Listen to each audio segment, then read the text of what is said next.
Israel और फलस्तीन का जो ये पूरा संघर्ष चला, इस दौरान यूएन सिक्योरिटी काउंसिल से लेकर UN general assembly, UN human right council और कई सारी मीटिंग्स में हर जगह भारत ने अपना स्टैंड काफी हद तक न्यूट्रल और फलस्तीन की तरफ टिल्टेड, यानी ऐसा पक्ष रखा जिसका झुकाव इजराइल के मुकाबले फलस्तीन की तरफ ज्यादा था। अब ये तो सबको पता है कि हमारी कुछ डिप्लोमेटिक मजबूरियां हैं, लेकिन इजराइल, जिसको उस वक्त इंटरनेशनल सपोर्ट की सबसे ज्यादा जरूरत थी, उसने भारत के स्टैंड, भारत की इन स्टेटमेंट्स और जो कुछ भी यूएन में भारत ने कहा, उस पर एक भी बार उंगली नहीं उठाई और ना ही भारत से कोई नाराजगी जताई। उल्टा उस दौरान तो इजराइल भारत को एक के बाद एक मेडिकल एड भेज रहा था। भारतीय नागरिक सौम्य संतोष, जो कि हमास हमले में मारी गई थी, उनको वीआईपी की तरह सम्मानित करके उनके लिए एक के बाद एक भावुक जेस्चर्स दे रहा था, जो कि डिप्लोमेटिक वर्ल्ड में नॉर्मली नहीं देखे जाते हैं। लेकिन दूसरी तरफ फलस्तीन, जिसका हमने खुलकर साथ दिया, यूनाइटेड नेशन के अलग अलग मंचों पर जाकर उसका पक्ष रखा और उसके जस्ट कॉज को समर्थन दिया, उसको तो हम हर साल कई मिलियन डॉलर्स एड के रूप में भी देते हैं। आज उसी ने भारत को एक फरमान भेजकर खरी खोटी सुनाते हुए नाराजगी जता दी है और कहा है कि भारत का रवैया गलत है, यानी कि जो इतना कुछ भारत ने फलस्तीन के लिए किया, वो एक ही झटके में खत्म कर दिया।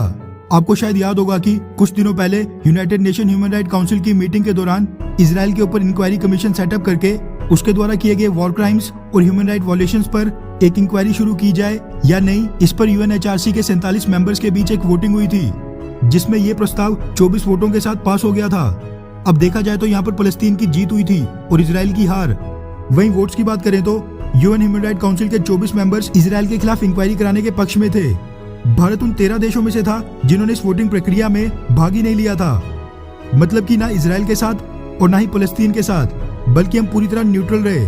हालांकि हमारे न्यूट्रल रहने की वजह से ना ही किसी की हार हुई और ना ही किसी की जीत, लेकिन फिर भी इस पर फलस्तीन ने भारत को आड़े हाथों लिया है और अब इस पर अपनी तरफ से कड़ा विरोध प्रकट किया है।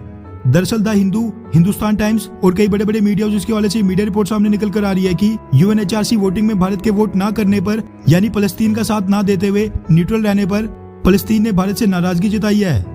रिपोर्ट्स के मुताबिक फलस्तीन के फॉरेन मिनिस्टर रियाद मालकी ने भारतीय विदेश मंत्री एस जयशंकर साहब को एक लेटर लिखकर इस पर फलस्तीन की तरफ से नाराजगी और चिंता व्यक्त की है।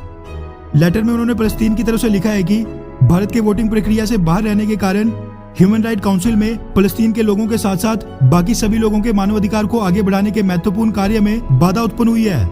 वैसे बाधा तो इस बार उत्पन्न नहीं हुई, क्योंकि फलस्तीन का ये प्रस्ताव बहुत ही बड़े मार्जिन से पास हुआ था। खैर, उन्होंने आगे लिखा कि मैं भारत की पोजीशन को लेकर चिंता व्यक्त करता हूँ। इस महत्वपूर्ण मोड़ पर जवाबदेही, न्याय और शांति के रास्ते पर भारत ने अंतर्राष्ट्रीय समुदाय में शामिल होने का एक बहुत ही बड़ा अवसर गवा दिया है। आगे लेटर में उन्होंने लिखा कि फलस्तीन के लोग कई सालों से किस तरह इजराइल के हाथों प्रताड़ित हो रहे हैं। कई दशकों से उनको डिस्पोजेशन, डिस्प्लेसमेंट, कोलोनाइजेशन, ऑपरेशन और ह्यूमन राइट वॉयलेशन का सामना करना पड़ रहा है। इसी के साथ इजराइल के खिलाफ इस लेटर में और भी कई बातें लिखी थी और भारत से नाराजगी जताई गई थी।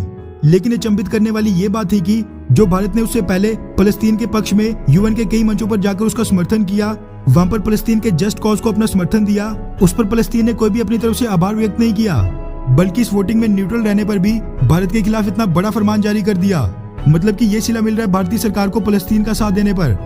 खैर, ये सब देखने के बाद आपको क्या लगता है कि क्या भारतीय सरकार को भी अब अमेरिका, जर्मनी, फ्रांस और ब्रिटेन की तरह ओपनली इजराइल का समर्थन करना चाहिए? हाँ या फिर नहीं? नीचे कमेंट करके अपनी राय जरूर बताएं। अच्छा सुनो, चैनल को सब्सक्राइब करो, उसके बाद घंटी बजा देना ताकि अगली वीडियो आपसे मिस ना हो पाए। Thank you.